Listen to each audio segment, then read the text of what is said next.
Hi hello guys, இந்த வீடியோவில் எதை பற்றி பார்க்க போகிறோம் அப்படின்னு சொல்லி பார்த்தீங்கன்னா, எஸ்பிபி சரண் சார் வந்து பார்த்தீங்கன்னா கதறி அழுந்திருக்காரு, அதாவது ஸ்டேஜில் அப்படின்னு சொல்லலாம். அது மட்டும் இல்லாமல் இந்த வாரம் இருக்கக்கூடிய ரவுண்ட் பார்த்தீங்கன்னா ரொம்பவே வித்தியாசமானது அப்படின்னு கூட சொல்லலாம். ஸோ அதுக்கான பின்னணி என்னன்றதான் இந்த வீடியோவில் பார்க்க போகிறோங்க. நம்ம சேனலை ஃபர்ஸ்ட் டைம் பார்க்குற பர்சனாக நீங்கள் இருந்தீங்கன்னா மறக்காம நம்ம சேனலை சப்ஸ்கிரைப் பண்ணிக்கோங்க. அப்போ தான் நான் அடுத்தடுத்து போடுற வீடியோக்கான நோட்டிஃபிகேஷன்ஸ் அண்ட் பாப்அப்ஸ் வந்து உங்களுக்கு கண்டினியூஸாக கிடைச்சிக்கிட்டே இருக்கும்.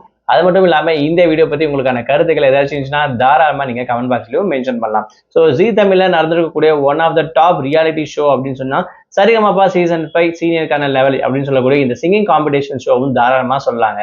ஸோ அந்த வகையில் ஒவ்வொரு வாரமும் புது புது ரவுண்ட் வந்து பார்த்தீங்கன்னா கண்டக்ட் பண்ணி ரொம்பவே ஜாலியாக ஃபன்னாக கொண்டு போயிட்டு இருக்காங்க அப்படின்னு சொல்லலாம். ஸோ அந்த வகையில் இந்த வாரம் வந்து பார்த்தீங்கன்னா எஸ்பிபி சாருக்கு வந்து பார்த்தீங்கன்னா செலிப்ரேட் பண்ணுற வகையில் எஸ்பிபி ரவுண்ட் அப்படின்ற வகையில் வந்து பார்த்தீங்கன்னா கண்டக்ட் பண்ணிட்டு இருக்காங்க.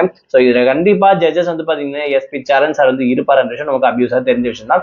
ஸோ அவருக்கு நிறைய ஃபீலிங்ஸ் இருக்கும், எமோஷனலாக கனெக்ட் ஆயிருப்பாங்க அப்படின்னு சொல்லலாம். ஸோ அவருடைய மகன்ன்ற வகையில் ஸோ அதனால இந்த ரவுண்ட் ஸ்டார்டிங்ல வந்து பார்த்தீங்கன்னா ஜட்ஜஸ் எல்லாமே ரொம்ப ஃபீல் பண்ணியிருப்பாங்க. அதில் எஸ்பி சரண் சார் வந்து பார்த்தீங்கன்னா ரொம்பவே அவங்களோட அப்பாவை நினைச்சு ஃபீல் பண்ணியிருப்பாங்க அப்படின்னு கூட சொல்லலாம். அது மட்டும் இல்லாமல் எஸ்பிபி சார் வந்து கிட்டத்தட்ட 20 வருஷமா இந்த ஒரு மைக்கை யூஸ் பண்ணியிருக்காரு அப்படின்னு சொல்லிட்டு அந்த ஒரு விஷயத்த வந்து பார்த்தீங்கன்னா ஷோவில் ப்ரெசென்ட் பண்ணியிருப்பாங்க.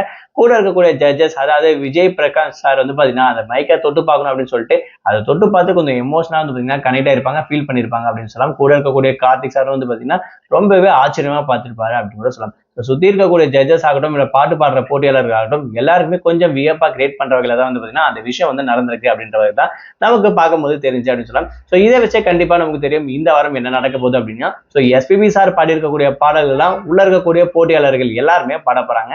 அந்த வகையில ரீசனா வந்திருக்கக்கூடிய ப்ரோமோல வந்து பாத்தீங்கன்னா ஸ்ரீஹரி ஆகட்டும் இல்லை ஹரிஷ் ஆகட்டும் சாரோட பாட்டை சூப்பராகவே பாடியிருக்காங்கன்ற விஷயம் நமக்கு பார்க்கும் போதே கிளியரா தெரியுது அப்படின்னு சொல்லலாம். ஸோ இந்த வகையில இந்த வாரம் இப்படி தாங்க இருக்க போகுது. ஸோ இதை பத்தி நீங்க என்ன நினைக்கிறீங்க, உங்களோட கமெண்ட் என்னன்ற விஷயத்த மறக்காம கமெண்ட் பாக்ஸ்ல மென்ஷன் பண்ணுங்க. அது மட்டும் இல்லாம உங்களுடைய ஃபேவரட் கண்டஸ்டன்ட் யாருன்ற விஷயத்தையும் மறக்காம கமெண்ட் பாக்ஸ்ல மென்ஷன் பண்ணுங்க.